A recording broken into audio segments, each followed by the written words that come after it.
우리가 그에게서 듣고 너희에게 전하는 소식은 이것이니 곧 하나님은 빛이시라.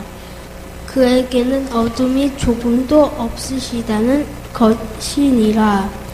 만일 우리가 하나님과 사귐이 있다 하고 어둠에 행하며 거짓말을 하고 진리를 행하지 아니함이거니와 그가 빛 가운데 계신 것 같이 우리도 빛 가운데 행하며 우리가 서로 사귐이 있고 그 아들 예수의 피가 우리를 모든 죄에서 깨끗하게 하실 것이요. 아멘. 요한일서 1장 5절에서 7절까지 하나님은 빛이시라 라는 제목으로 말씀을 증거하겠습니다. 하나님에 대한 상징적인 표현들이 성경에는 많이 기록되어 있습니다.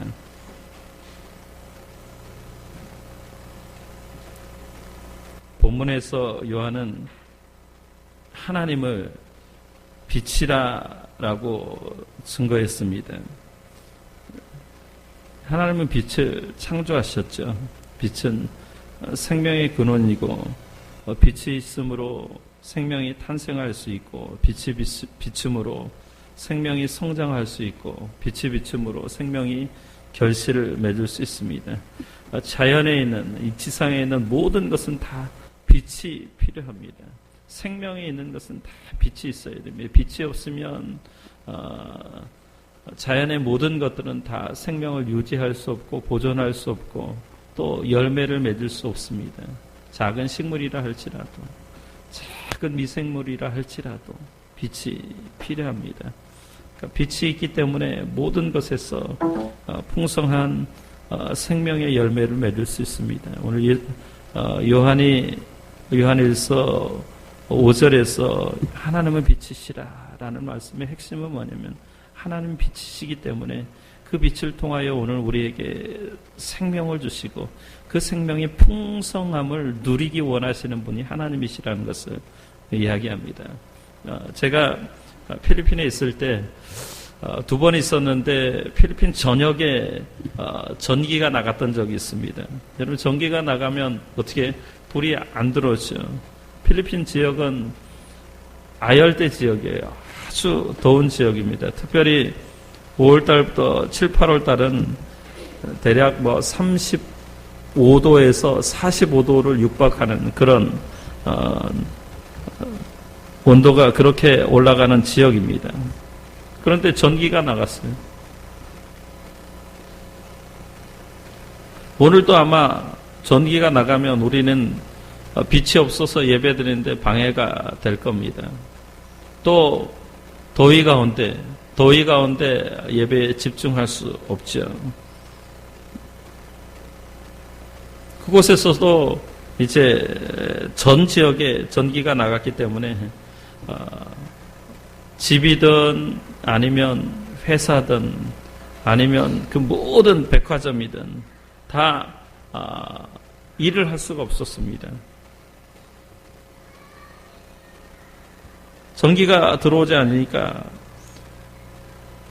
새벽부터 잠을 잘 수가 없었습니다. 뜨거운 태양빛이 내려 쬐는데 오직 그늘 아래로 들어가서 그곳에서 쉬는 것 외에는 할 수가 없었어요. 왜? 에어컨이 나오지 않으니까. 에어컨이 작동되지 않으니까. 그러니까 사람들이 이렇게 빛이 비치지 않으면, 전기가 들어오지 않으면 모든 일들을 다 중단해야 되는 거죠. 생산활동을 중단해야 되는 거죠. 하나님은 빛이십니다. 우리는 빛 대신 주님 없이 생명을 유지할 수 없고 보존할 수 없고 생명활동을 할 수 없습니다. 이뿐입니까? LA 폭동이 일어났던 적이 있는데 그때 엄청난 일이 일어났습니다. 사람들로부터 LA 폭동에 대한 이야기를 들었는데 흑인들이 이제 한인 상점을 부시고 방화를 하고 약탈을 해나갔습니다. 시내가 암흑천지가 되었지요.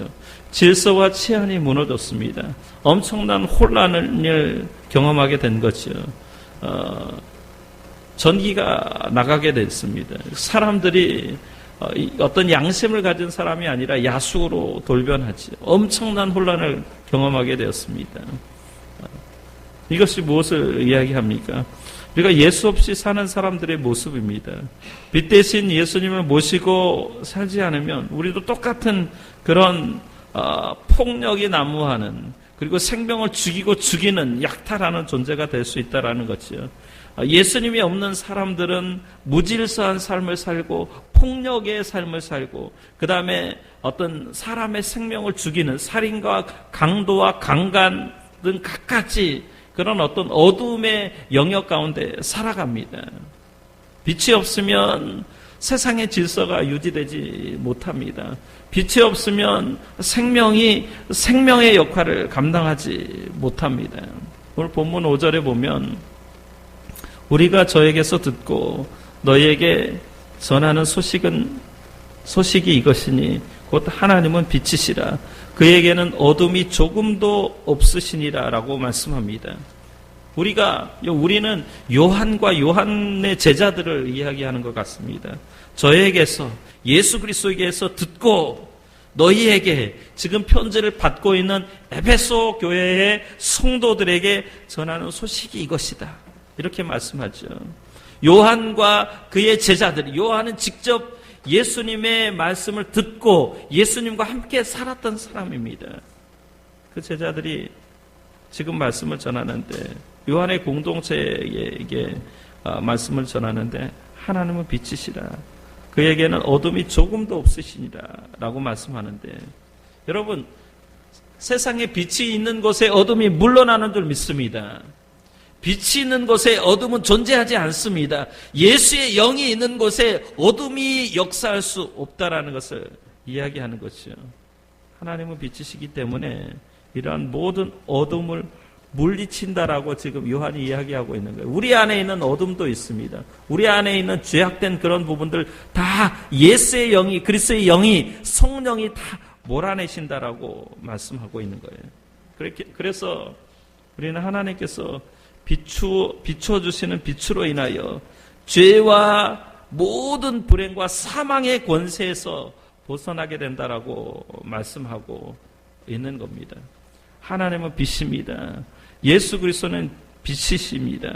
그분과 동행하면 우리는 흔들리지 않고 또 우리는 정말 요동치 않는 삶을 살 수 있습니다. 세상에서 안전합니다. 또 빛은 안전을 비유해 주기도 합니다. 제가 어린 시절에 살았던 동네에는 시골에 전기가 들어오지 않았습니다. 우리 장로님, 권사님 사셨던 곳도 마찬가지일 거예요.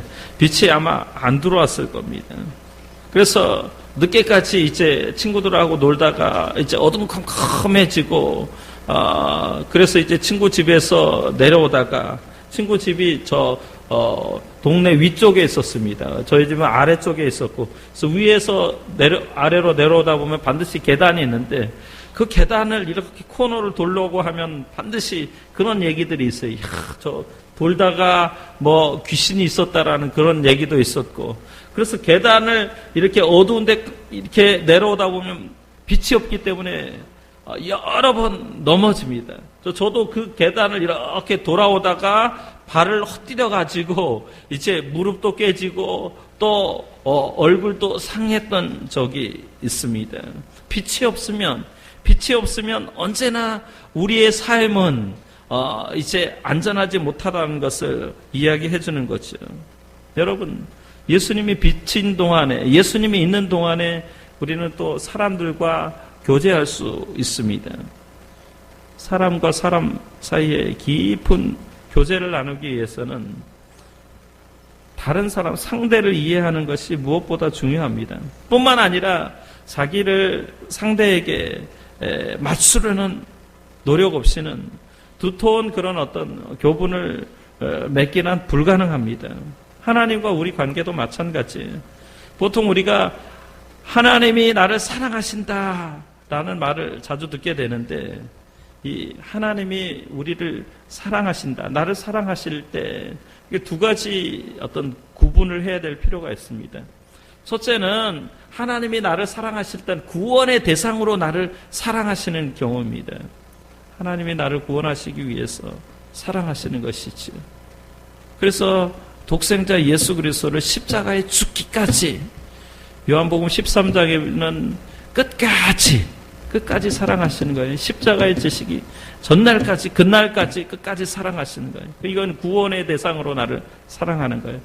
또 하나는 뭐냐면 정말 하나님께서 하나님의 마음에 가서 나를 사랑하시는 경우입니다. 이것은 어떤 경우냐면 하나님이 보실 때 세상 많은 사람들, 특별히 구원받은 사람들 중에서 이쁜 사람들이 있어요. 여러분, 자식들 키우다 보면 자식이 우리 속담에 10손가락 깨물어서 안 아픈 손가락이 없다고 하지만 부모 입장에서는 다 자식들이 이뻐요. 사랑스러워요. 그러나 10 자녀가 있다면 그 중에 특별히 이쁜 애들이 있어요. 어떤 아이가 이쁠까요? 보면 특별히 사랑받는 짓을 하는 아이들이 있습니다. 사랑받을 만한 말과 행동과 삶을 살아요. 그런 사람은 부모가 특별히 이뻐하죠. 하나님도 마찬가지입니다. 하나님의 자녀들이 세상에 살면서 정말 하나님 앞에 복받을 짓을 해요. 특별히 기도를 많이 하지 않고, 특별히 하나님 말씀 많이 보지 않고, 특별히 헌신하지 않는 것 같은데 정말 하나님께서 보시기에 어여삐 여기고 불쌍히 여기고 정말 사랑하는 존재가 있습니다. 저는 그것을 이제 구약에서는 다윗과 같은 사람, 다윗이 하나님 마음에 합한 사람이라고 얘기했거든요. 다윗이 선한 일, 착한 일 많이 해서 하나님 마음에 합한 사람은 아니지요. 그래서 정말 우리 구원받는 대상으로서 사랑받는 것과 정말 하나님 마음이 가서 사랑받는 것과는 차이가 많습니다. 서로 사랑을 받으려면 여러분 둘 사이의 관계가 좋아야 되는데 교제의 질을 높여야 됩니다. 하나님과 좋은 관계를 유지하려면 먼저 우리가 하나님이 누구신가? 하나님은 정말 하나님이 좋아하시는 것은 무엇인가? 또 하나님은 싫어하시고 혐오하시는 것은 어떤 것인가를 잘 알아야 됩니다. 그래서 싫어하는 것은 버려야 돼요. 하나님은 죄는 싫어하셔요. 죄는 모양이라도 버리시는 성도님들 되시기 바랍니다. 좋아하는 것을 잘 갖추고 노력해야 돼요. 오늘 본문에 하나님은 빛이시라고 요한은 소개합니다. 요한일서 1장 4절 말씀 보면 그 안에 생명이 있었으니 이 생명은 사람들의 빛이라. 사도 요한은 예수님을 생명이라고 말씀합니다. 이 생명은 사람들의 빛이라고 소개하죠. 하나님은 빛이라고 이야기할 때 이것은 비유입니다. 여러분, 하나님은 자기 스스로 세상에 나타내십니다. 빛은 다른 것을 보이게 하는 성질이 있습니다. 여기 전기를 내려버리면 불이 나가면 아무도 잘 보이지 않습니다. 빛은 다른 것을 보이게 하는 성질을 가지고 있습니다. 빛이 비추면 만물이 다 드러납니다. 하나님의 눈동자 앞에는 만물이 벌거벗은 것처럼 드러납니다. 빛은 그 자체가 아주 장엄하고 찬란한 것을 가지고 있습니다. 하나님 자신은 모든 것을 압도하는 장엄한 영광을 가지고 있어요. 그래서 하나님은 빛이라고 얘기하는 거예요. 근데 빛의 또 한 가지 특징은 뭐냐면 빛은 어둠과 함께 공존하지 못해요. 빛은 어둠과 같이 살 수 없는 거예요. 하나님은 악한 것은 조금도 가까이 하지 못하는 절대 거룩하신 분입니다. 그러므로 거룩한 하나님과 좀 친숙한 사이가 되기를 원한다면 거룩한 사람이 돼야 될 줄로 믿습니다. 거룩한 사람이 뭐예요? 거룩한 사람이 뭡니까? 이 거룩하다라는 말은 뭐냐면 세상 사람들과 구별된 삶을 사는 사람이 거룩한 사람이에요. 세상 사람들과 다른 삶을 사는 거예요. 세상 사람들이 살인하고 강간하고 간음하고 도둑질하고 거짓말하는 그런 인생을 살 때 예수 믿는 사람들 그것과 다른 삶을 사는 거예요. 세상 사람들이 남의 것을 훔치고 사람들을 압제하고 폭력의 방법으로 사람들을 다스린다면 예수님 믿는 사람들은 정말 하나님의 사랑으로 인재와 자비로 긍휼로 그들을 인도하는 거예요. 그게 다른 모습입니다. 그래서 하나님과 교제를 지속하기 위한 기본 조건이 거룩한 사람이 되는 거예요. 오늘 본문의 3절, 6절 말씀 보면 만일 우리가 하나님과 사귐이 있다 하고 어둠에 행하면 거짓말을 하고 진리를 행하지 아니함이거니와 라고 말씀합니다.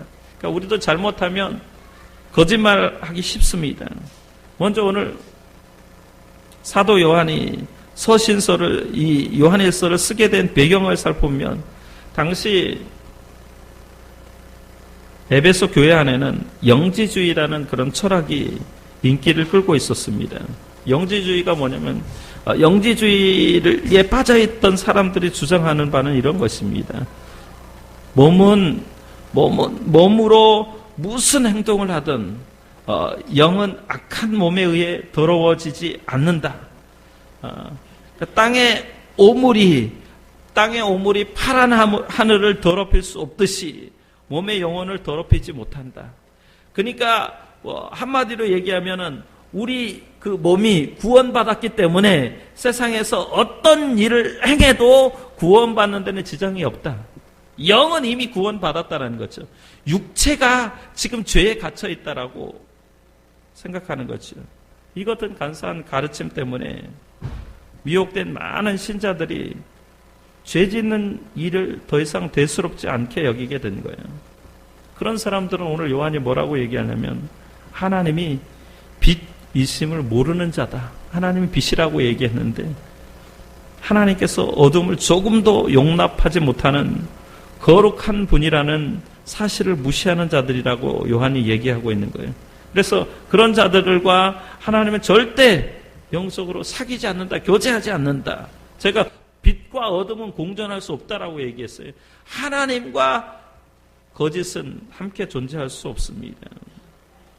그런데도 이제 영지주의자들은 하나님과 영적 교제를 하고 있다고 떠들어대니까 요한이 뭐라고 얘기하냐면 그들은 거짓말쟁이다라고 얘기하는 거예요. 이런 상황 가운데 요한이 이 말씀을 이제 에베소 교회에 기록하고 있는데 이걸 오늘 현대 그리스도인들에게 적용할 수 있습니다. 현대 그리스도인들 가운데 구원의 확신을 너무 지나치게 믿는 사람들이 있어요. 내가 구원받았기 때문에 아무런 일을 해도 괜찮다라고 생각을 하지요. 특별히 오늘 우리 같은 장로교 신앙을 가진 사람들이 더 그런 것 같습니다. 이게 예정론을 잘못 이해했기 때문에 그런 것으로 생각이 됩니다. 한번 구원받으면 절대로 구원의 섭리에서 떨어질 수 없다라고 가르치지요. 그래서 내가 무슨 짓을 해도 괜찮다. 그렇게 배웠습니다. 그러나 여러분 성경은 그런 말을 하지 않습니다.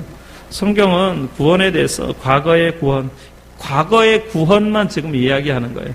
과거의 구원, 현재적인 구원, 미래적인 구원을 다 같이 이야기합니다. 그렇기 때문에 내가 정말 하나님 앞에서 구원받았고 하나님의 자녀가 된 것은 조심스럽게 접근할 필요가 있습니다. 내가 구원받았다. 구원의 확신을 가지고 있는 것은 선하고 아름답고 좋은 것입니다. 그러나 구원받은 다음에 아무렇게도 살아도 된다라는 그런 헛된 망상을 버려야 될 것을 이야기합니다. 왜 그렇습니까?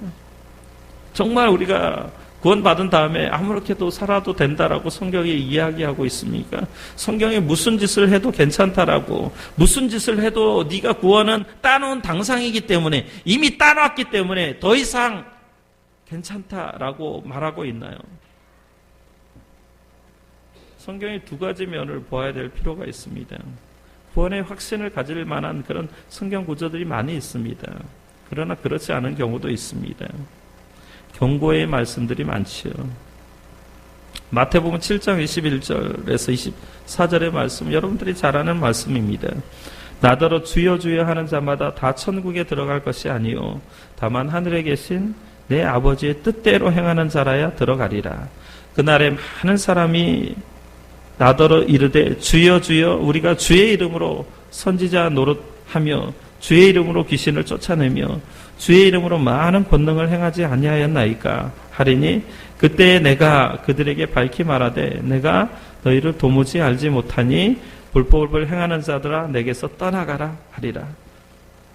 이 말을 쉽말로 얘기하면 내가 구원받은 나더러 주여 주여 하는 예수님을 주라고 고백하는 사람들, 하나님, 하늘에 계신 하나님의 뜻대로 행하지 않는 사람들은 하나님 나라에 들어갈 수 없다. 여기 주의 이름으로 선지자 노릇한, 오늘날로 얘기하면 목사나 장로를 얘기하는 것이죠. 목사나 장로들 가운데 하나님 앞에 들어가지 못할 사람들이 많이 있을 것이다.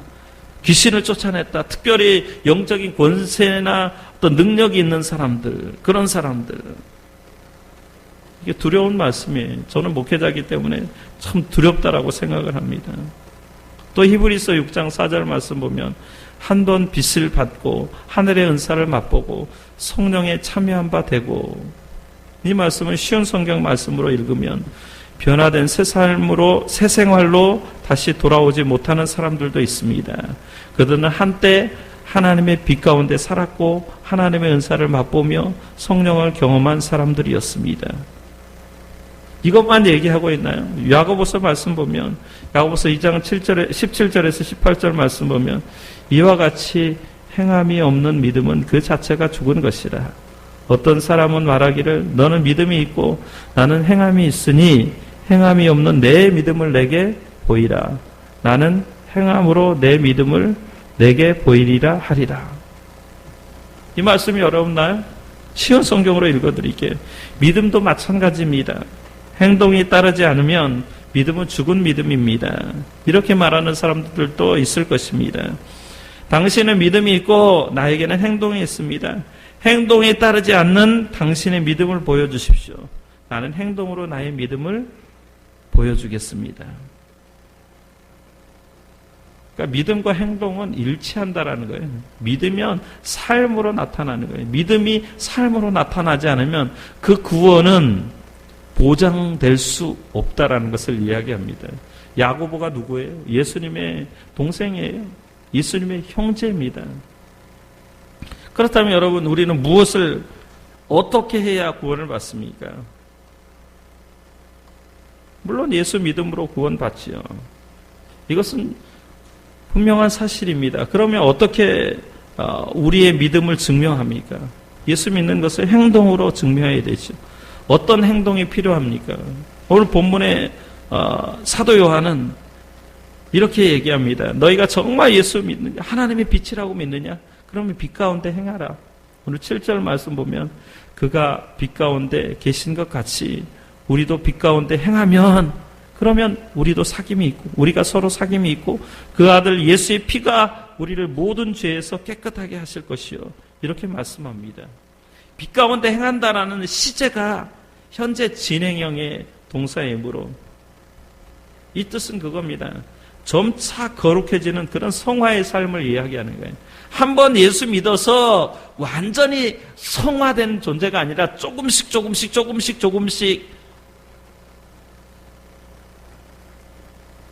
거룩해지는 존재를 얘기합니다. 이렇게 빛 가운데 행하는 사람은 먼저 하나님과 교제하는 사람들이에요. 하나님과 교제하는 사람들이 성도들과 교제 안 할 수 없지요. 그런 사람들은 예수의 피가 모든 죄에서 깨끗게 한다고 본문은 얘기합니다. 그러나 우리가 오해하지 말아야 될 것은 우리는 예수의 피로 거룩해졌습니다. 그러므로 본문의 말씀은 거룩한 자가 되기 위해 죄를 짓지 말아야 된다는 것이 아니고 거룩한 자가 이미 되었기 때문에 죄를 멀리해야 된다라는 말씀이죠. 그러면 여러분, 교제라는 것은 한순간에 완성되는 그런 관계가 아니지요. 특별히 인격적인 관계는 점진적으로 점차적으로 성숙해지는 특징이 있습니다. 그러므로 우리가 빛 가운데서 거룩하게 생활을 하면 할수록 그 교제는 더욱 깊어지고 뜨겁게 익어가고 열매가 맺히는 줄 믿습니다. 하나님과의 교제가 진전이 되면 될수록 믿는 자들에겐 기막힌 은혜가 따르게 되는데, 그 은혜가 뭐냐면 그 아들 예수의 피가 우리를 모든 죄에서 깨끗하게 하는 것입니다. 여기서 깨끗하게 하심은 믿음과 동시에 의롭다함을 받는, 용서하는 그런 다른 이야기입니다. 용서의 다음의 과정을 말하는 것이에요. 예를 들자면 아기 엄마는 자기가 낳은 자식에게 더러운 것이 묻으면, 정말 진짜 엄마라면 때와 장소와 시간을 가리지 않고 씻어주는 게 아기 엄마예요. 저는 우리 수민이 있는데 맨날 거의 수민이가 콧물만 흘리는 것 같아요. 콧물을 보기만 하면 수민아 와가지고 그게 부모예요. 근데 콧물이 흘리고 때가 쫙 껴있는데 씻겨지지도 않는다. 그 부모가 아니죠. 마찬가지로 하나님은 우리가 우리의 죄를 자백하기만 하면 깨끗하게 씻어주는 줄 믿습니다. 자백하는 게 먼저예요. 자백. 시제는 현재 계속을 나타내고 있으므로 십자가의 죽음이 갖는 사죄, 죄 용서는 계속적인 그런 효력을 가지고 있다고 말씀드릴 수 있습니다. 그러므로 깨끗하게 하신다라는 말씀에는 몇 가지 의미가 있어요. 그러니까 빛이 생명을 주시고 그 생명을 유지하는 데는 반드시 하나님의 깨끗하게 하시는 은혜가 필요한 줄 믿습니다. 우선 먼저 작은 죄라도 즉시 회개케 하는 능력이 깨끗해 하시는 거예요. 여러분, 빛이신 하나님과 사이가 가까우면 가까울수록 더러운 것이 더욱 심하게 드러나요. 제가 차를 열심히 세차한다고 세차했는데 지하실에서 세차를 했던 적이 있어요. 그런데 햇빛으로 나오면 닦는다고 닦았는데 오히려 더 더럽게 되는 경우가 많아요. 빛 안에 빛으로 나오면 우리의 모든 죄들이 다 드러나게 합니다. 여러분, 깨끗하게 하신다라는 것은 믿음으로 십자가의 주님을 끊임없이 바라보게 하는 능력인 줄 믿습니다. 또 깨끗해 하신다라는 것은 믿음으로 십자가의 주님을 끊임없이 바라보게 하십니다. 바라보게 하실 뿐만 아니라 그분을 의지하게 하는 거예요. 또 깨끗하게 하신다라는 것은 지금 당장 우리가 하나님처럼 거룩하고 완전하게 되지는 못하지만 그렇게 될 것을 사모하고 좋아하는 사람으로 만드는 능력입니다. 사랑하는 성도 여러분, 여러분 깨끗하지 못한 자는 냄새가 나는 법이에요. 예수 믿은 사람들 가운데 깨끗하지 못한데 냄새가 난다. 그럼 이거 심각한 겁니다. 부모님한테 가지 못하는 아이는 3일만 지나면 냄새가 나기 시작합니다. 자식은 자식이지만 냄새가 나기 시작하는 거예요. 자식은 자식이지만 냄새가 나는데 마찬가지로 여러분 하나님에게 가지 못한다. 하나님과 사귀지 못한다. 하나님과 교제에 이상이 있다. 그럼 며칠 안에 냄새가 나게 되어 있습니다. 여러분, 당신의 영혼에 혹시 죄의 냄새가 날 수 있습니다. 하나님을 가까이 하면 할수록, 하나님을 더 교제하고 더 알면 알수록, 그의 거룩함을 느끼면 느낄수록 죄는 드러나고 보혈의 능력이 우리를 깨끗게 하실 줄 믿습니다. 그러므로 하나님 빛이라면 빛 가운데 나아가시기 바랍니다. 그리고 빛 가운데 계신 그분과 교제하시기 바랍니다. 그럼 우리 영혼이 맑아지고 깨끗하여지고 하나님 앞에 나가는 여러 방해물들이 다 제거될 줄로 믿습니다. 거룩하신 하나님과 교제를 회복하는, 그래서 진리 안에서 행하는 가운데 예수의 피가, 그 아들 예수의 피가 우리를 모든 죄에서 깨끗하게 하신다고 했는데 이 은혜를 한 주간 누리시는 저와 여러분들 되시기를 예수의 이름으로 축원합니다. 기도하겠습니다.